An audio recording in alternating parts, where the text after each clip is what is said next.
আমি স্বীকার করি শেখ হাসিনা যথেষ্ট যথেষ্ট নির্যাতন করেছে বিএনপিকে, যথেষ্ট নির্যাতন করেছে জামাতে ইসলামকে, কিন্তু আপনার বিচার পাওয়ার যে একটা ক্ষমতা ছিল বা অ্যাটলিস্ট আপনি আদালতে যেতে পারছেন, সেটা তো এখন নাই। সেটা তো আদালত তো এখন কমপ্লিটই হয়ে গেছে। কালকে গত রাতেই আমি দেখছিলাম সন্ধ্যায় 244 জনের মতো, মানে 250 মতো লোককে গ্রেপ্তার করা হয়েছে। ঢাকায় এসে তারা মিছিল করেছে সেজন্য। এবং এই গ্রেপ্তারকৃতদের সম্পর্কে আবার আমাদের উপদেষ্টা বলছেন যে এরা যাতে জামিন না পায় সেরকম ব্যবস্থা উনি করবেন। তো তাহলে আইন আদালত কোথায়, রাষ্ট্র কোথায় এখানে? জামাতের যে পরিমাণ শতাংশের কথা বলা হচ্ছে 30-33%, মানে এটির কারণ কি? মানুষের মনে কি পরিবর্তন আসলে হলো? পরিবর্তন এসছে যে উনি যেটা বললেন যে ওনার দলের প্রতিষ্ঠাতা একজন মুক্তিযোদ্ধা, ওনারা আজকে কি মুক্তিযুদ্ধের পক্ষে কোনো লোক আছে? এই যে কথাটা উনি খুব হৃদয় থেকে বলছেন এবং আন্তরিকভাবে বিশ্বাস করে বলছেন।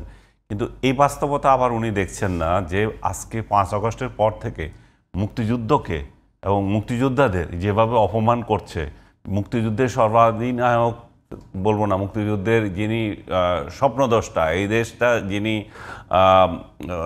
স্বাধীনতা যিনি অগ্রণী ভূমিকা পালন করেছেন, যিনি একসময় ওনারও নেতা ছিলেন বা ওনার আদর্শের লোক ছিলেন, বঙ্গবন্ধু শেখ মুজিবুর রহমান, তাকে এত বিশ্রীভাবে অপমান করা হলো। দ্বিতীয়বার মৃত্যু হলো তার এই 15 আগস্টের পরে, আবার 5 আগস্টে। তো এত তার মূর্তিকে কীভাবে ভাঙা হলো, মানে কি না করেছে অপমান। তার বাড়ি ভাঙা হলো, তার বাড়িতে আগুন দেওয়া হলো। তো এত কিছুর পরে মুক্তিযোদ্ধাদের গলায় জুতা মালা দেওয়া হলো। তো এগুলা কারা করেছে? এগুলা করেছে এনসিপির কিছু লোক করেছে, মনে করেন জামাত করেছে। আবার উনি বলবেন যে না আমাদের লোক করে নাই, কিন্তু উনারা কি এটার কোনো প্রতিবাদ করেছেন? মুক্তিযুদ্ধের লোক হয়ে থেকে উনারা আওয়ামী লীগ এবং মুক্তিযুদ্ধ দুটাকে ঘুলিয়ে ফেলতেছেন। আওয়ামী লীগ আর মুক্তিযুদ্ধ, আপনি আওয়ামী লীগকে ইয়ে করেন, তার রাজনীতিকে আপনি মাটিতে মিশিয়ে দেন, কিন্তু আপনি মুক্তিযুদ্ধকে যখন অপমান করছে, আবার আপনি যদি মুক্তিযুদ্ধের একটা দল হয়ে থাকেন, সেটা তো প্রতিবাদ করতে হবে। এখন মানুষ দেখছে যে বিএনপি আর জামাতের মধ্যে তো কোনো পার্থক্য নাই।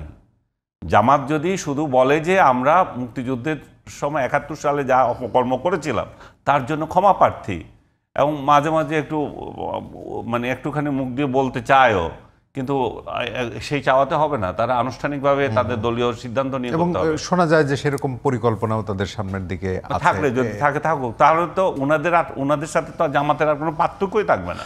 তো সেই ক্ষেত্রে আমি কেন চাঁদাবাজের একটা দলকে ভোট দেব?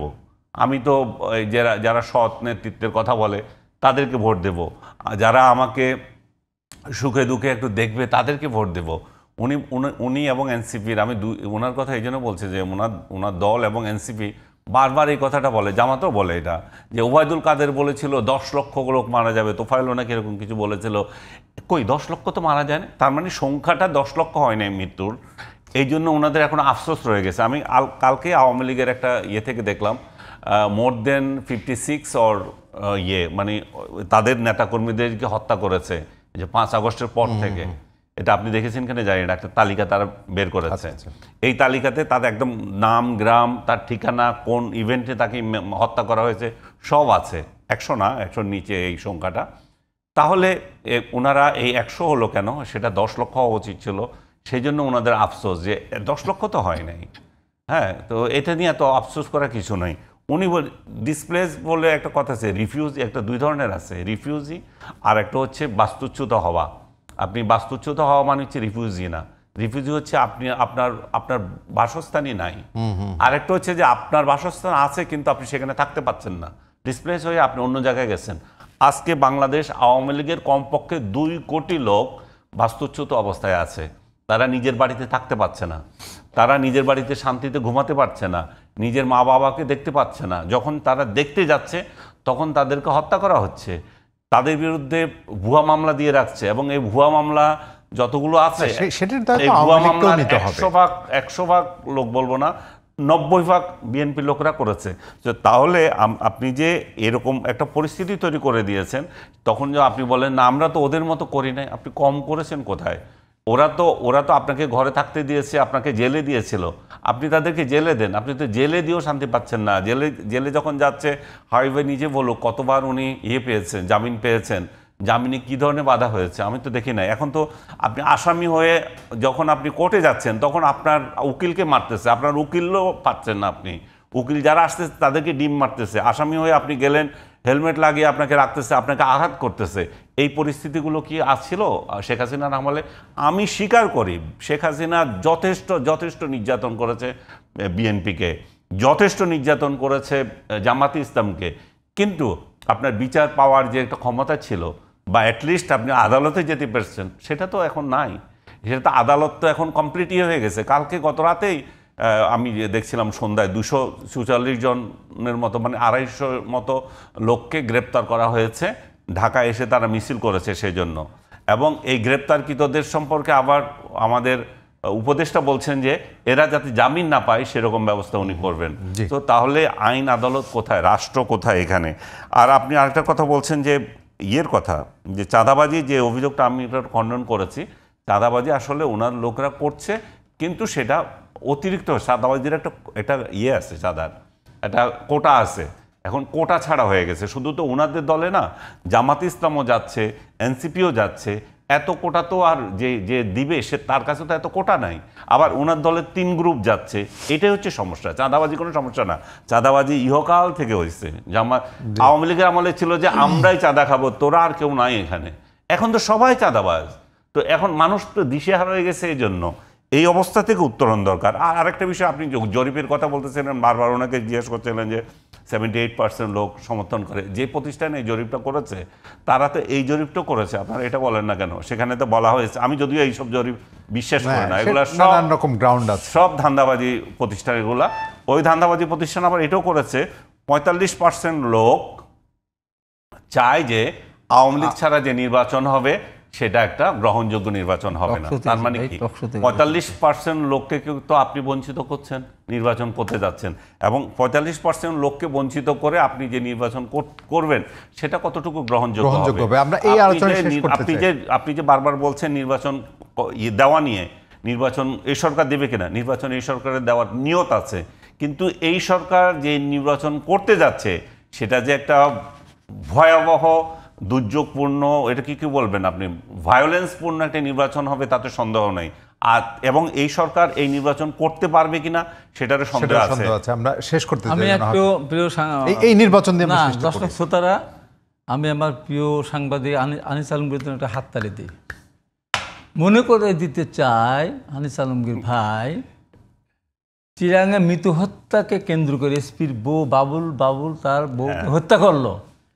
10 থেকে 15,000 দাড়িওয়ালা টুপি পরা জামাত বিএনপি গ্রেপ্তার হয়েছিল। কোন মাসে? রমজান মাস যখন চলতেছিলাম, কতবার চিল্লায় বলছি। দেখা যাবে শেষ পর্যন্ত বাবুল হত্যা করেছে, এর সাথে জঙ্গিদের কোনো সম্পর্ক নেই। তাই তো হলো। এই যে 15,000, 10,000, 15,000 মানুষকে বাণিজ্য করলেন এবং ইফতার খাইতে দিলেন না, সেহরি খাইতে দিলেন না, তারাবি করতে দিলেন না। শেখ হাসিনার ওই অপ্রশাসনকে তো আমি সমর্থন করব না। আমাকে সময় তো কম, বলতে দিন। ভুলে যান কেন? আপনি এখন ভুলে যাচ্ছেন, এখন আপনি ভুলে যাচ্ছেন। আমরা তো বিনা কারণে, আমি তো কয়বার আহত হলাম রাজপথে, আমি তো কতবার জেলে গেলাম বিনা কারণে। আমাকে তো বিনা কারণে টকশোতে ধরে সাজা দিল। আপনি কার সামনে কি কথা বলেন? আমি ক্ষত বিক্ষত রাস্তায় একবার না কয়েকবার। আর এই যে আমাদের যে একজনের জামিন কতবার করে জেল গেট থেকে ধরে আপনি জানেন? ওই যে 45% কথা 45%, ওইটা বলি মানে কি হবে? আরে 45% রাতের বেলা ভোট কেটে নিয়ে গেল। আমাকে ক্ষত বিক্ষত করলো 26শে ডিসেম্বর 2018 হেলিকপ্টার ঢাকা শেষ করি। ফখরুল আলমগীর সহ আমাদের প্রতিজন কে ভোট করতে দিল না। আহত হলাম আমরা 50 জনের মধ্যে, গয়েশ্বর দাদা থেকে শুরু করে অ্যানিম শহীদুল কি মাহমুদুল খোকন সহ ভোট আমাদের করতে দিল না। 14 সালে একা ভোট করে নিয়ে গেল 103 না 53। না বলি তো কথা, উনি তো বলতেছেন, মানে মানুষ যখন দেখতেছেন ওনার দিকে তাকায় থাকে, উনি কোথা থেকে আসছেন হঠাৎ করে। তারপর 2024 সালে আমাদের অফিস বন্ধ করে দিল। ওই যে কি ক্রাইম সিন নাকি ঘোষণা করলো। আমি তো ছিলাম লাস্টপন্থী স্টেজে, যদি আমার সাজা ছিল 4 বছর, তারপর আমি স্টেজে ছিলাম। আমাদের অফিস খুলতে দিল না, ভোট করতে দিল না। এবং এখন উনি তো 45% বলছেন। ওই যে 2000 বলছেন না, মানে জরিপে না, প্রতিবার মানুষ ভোট দিতে পারে না। 2024 সালের 7ই জানুয়ারিতে নির্বাচনটা হয়েছিল। আমরা কিন্তু একটা সুন্দর পদক্ষেপ নিয়েছিলাম, আমরা নির্বাচন প্রতিহত করব না। জনগণের কাছে আহ্বান জানিয়েছিলাম, বিএনপি আহ্বান জানিয়েছিলেন, তারেক রহমান আহ্বান জানিয়েছিলেন, আপনারা ভোট কেন্দ্রে যাবেন না, এদের প্রত্যাখ্যান করেন। ওই 5 থেকে 7% মানুষ ভোট দিতে গিয়েছে। বোমাবাজি কোনো সেন্টারে হয় নাই, তাহলে 50% গেল কোথায়? কোথায় গেল? তারপর ভোট ভোট সংখ্যা বাড়ানোর জন্য পৃথিবীর ইতিহাসে এরকম জঘন্য ভোট কিন্তু হয়নি। একই দল আমলের গঠনতন্ত্র আছে, একজনকে নৌকা মার্কা দিবে, তার বিরোধিতা করলে তাদের বিরুদ্ধে করলে সেখানে বহিষ্কার করা হবে। কি হলো? আওয়ামী লীগের সভানেত্রী নৌকা মার্কার প্রতীকের পক্ষে ভোট চাচ্ছে, ওই জেলায় আরও 2 জন স্বতন্ত্র প্রার্থী তারা ভোট চাচ্ছে, মানে ভোটের সংখ্যা বাড়ানোর জন্য। তারপরেও 7 থেকে 8% ভোট বেশি ভোট। এবারে নিশ্চয়ই সেরকম হবে না, প্রেজেন্ট কনটেক্সট সেটাই বলছি। এই যে 45% এবারে তো হবে না হাবিব ভাই, যদি শেষ 45% গেল, হিসাবটা আসলো কি করে? আওয়ামী লীগের দুর্নীতির কথা ভুলে গিয়ে শেষ করে দিয়েছি। কথা বলতে জিয়া রহমানের কথা বললেন, চান্স মুক্তি জিয়া রহমানের কি তার বীরতম খেতাবটা কেড়ে চেয়েছে। জিয়া রহমানের বাড়ির সামনে জিয়া রহমান মাজারে যাওয়ার সময় তার ওখানে ব্রিজ ছিল, যেখানে আমরা মাজার জিয়ারত করে যায়, হঠাৎ করে রাত্রে ব্রিজ নেই, কাঠের ব্রিজ। মানুষ তো সেটা গ্রহণ করেনি, সেজন্যই তো কতভাবে মুক্তিযোদ্ধাকে জিয়া রহমানকে কতভাবে হেয় প্রতিপন্ন করা হয়েছে, কতভাবে কথায় কথায় সেই আওয়ামী লীগের ওই শাসনকে যদি আমার ভাই আনিস আলমগীর ভুলিয়ে দিতে চায়, এই দেশের সব মানুষ আমার আনিস আলমগীর ভাইকে মনে রাখবে। রে এমন একটা সময় আনিস আলমগীর ভাই এই দুঃশাসকের পক্ষে কথা বলে আনিস আলমগীর ভাই বিখ্যাত হয়ে যাবে। আনিস ভাই আমার বিখ্যাত কিছু নয়, আওয়ামী লীগের ক্ষমতায় আপনারা আনতে দিয়েন না, সেটা তো আমার আপত্তি নাই, কিন্তু মানুষকে শান্তিতে থাকতে দেন, মানুষ যাতে মানুষের ঘরে থাকতে পারে সেটা দেন। আমার বাড়ি